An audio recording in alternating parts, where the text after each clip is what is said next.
Good morning everyone, this is Jocelyn Bakli Vlog. Thank you, support my vlog guys. Ngayon, ituturo ko sa inyo kung paano gagawa ng soup ng Chinese.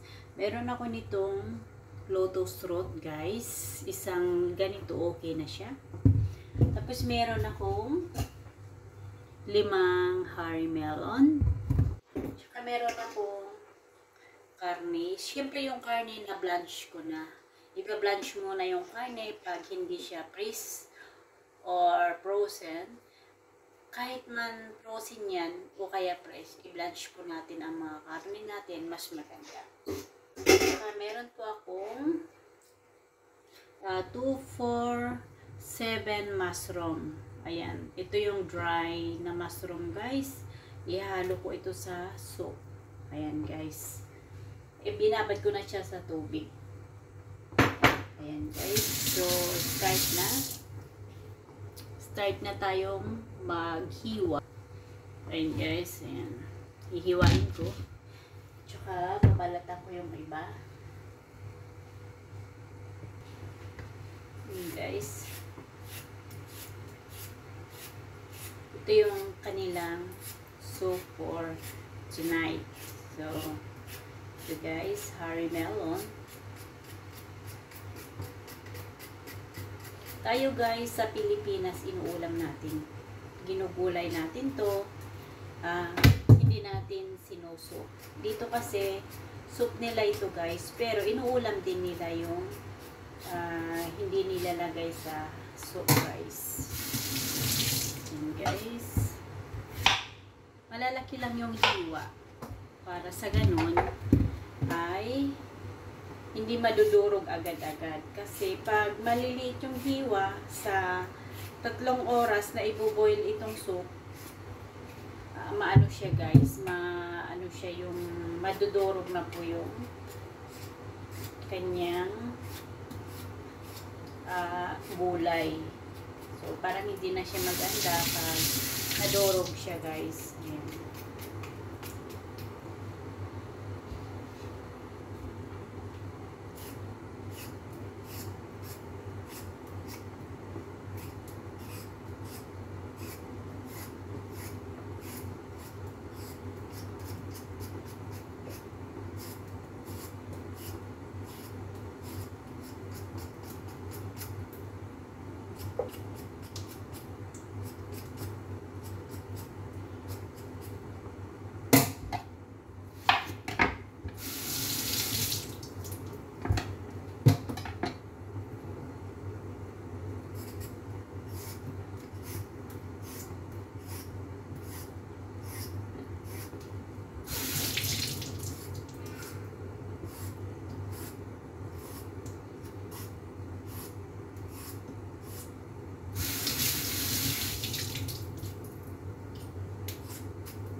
Guys, hiwa-hiwain ko. Pag yung malalaki naman, yung Harry melon, kahit pwedeng 3 hiwa guys. Yan. Pero pag kayong malilit na, gawin lang natin 2 hiwa. At ito naman guys, yung lotus root. Ito yung, alam nyo, sa Ilocano, bagas ng gabi. Yan guys. Masarap din ito guys na ihalo sa minced pork guys. Yung minced pork, igaganon lang natin, ihahalo natin guys. Tapos ipiperito. Yan guys, sa mga nandito sa Hong Kong. Tip po yan para sa mga luto.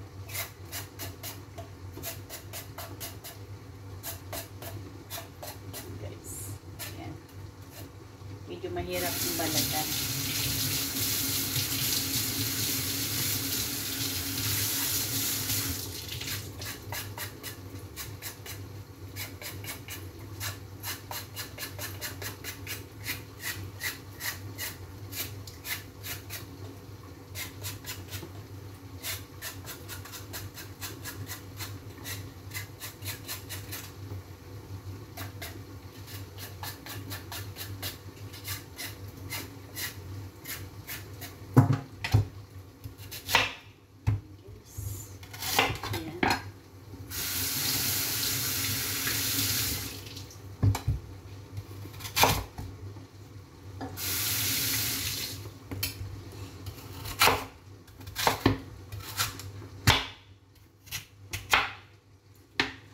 Hugasan lang natin sa loob niya, guys. Ayan.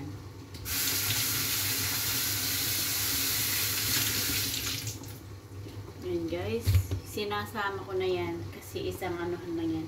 Kumbaga, pinagsama-sama rin lang. So, itong aking mushroom, tatanggalin ko yung paa. Tatanggalin ko rin yung paa ng mushroom. Ayan, guys. Ayan, isasama ko rin dyan para masarap. Masarap na, guys, ito. Pang Chinese soup ito, guys. Ginagawang itong soup.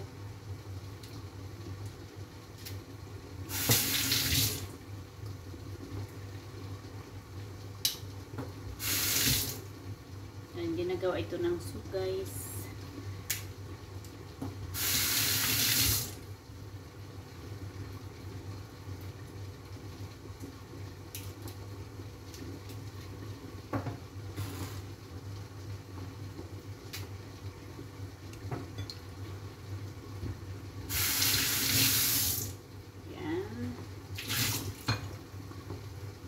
Ito rin yung aking karne. So guys, yung aking karne. Ayan. Na-blush ko na ito, guys. So, huhugasan ko ulit.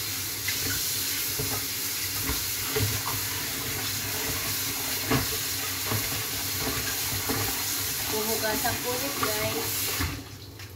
Ibubuhay ko ito ng 3 hours. 3 hours na i-boil, guys, para lalabas yung kanyang sarap, guys, na sarap na yung karne. Kasi pag saglit lang natin i-boil yung soup natin, kumbaga hindi masarap.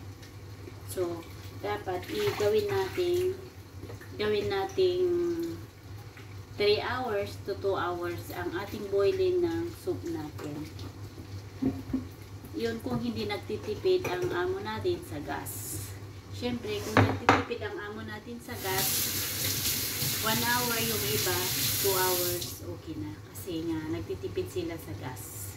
And guys, ito na, papakita ko sa inyo kung paano ko ilalagay yung aking soup.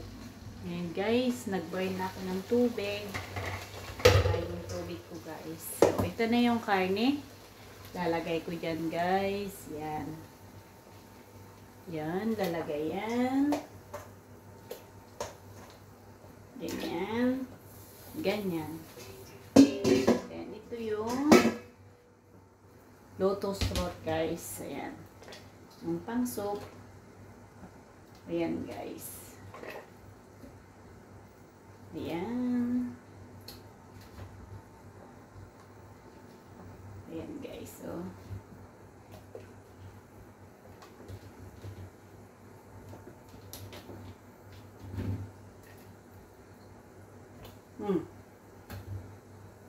ayan, guys. Ayan. Meron na itong sweet dates. Ito ga yung tinatawag nilang sweet dates. Ito. Lalagyan ko lang siya ng mga 4 na piraso, guys. Yung ganito. Yan, 4 na piraso lang to, guys. Dapat.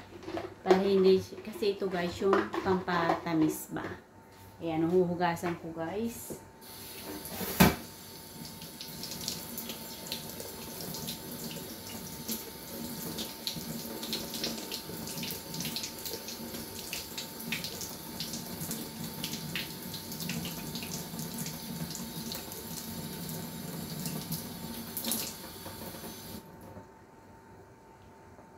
Lalagay ko na siya dito.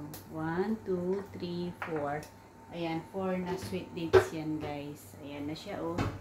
Magbo-boil na yan. Masarap na yan, guys. Yan ang sweet soup ng Chinese, guys. Pakukulaan po siya ng 3 hours. 3 hours ko siyang pakuluan, guys.